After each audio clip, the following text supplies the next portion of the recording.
Luoasă Maică Parascheva, primește cântarea noastră în cinstea Ta.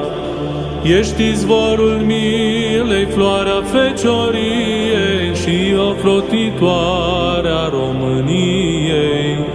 O Sfântă Maică Parascheva, binecuvintează România. O Sfântă Maică Parascheva, binecuvintează România.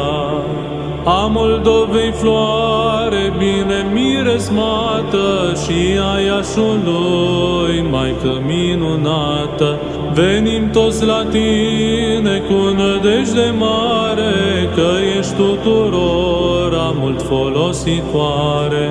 O Sfântă Maică Parascheva,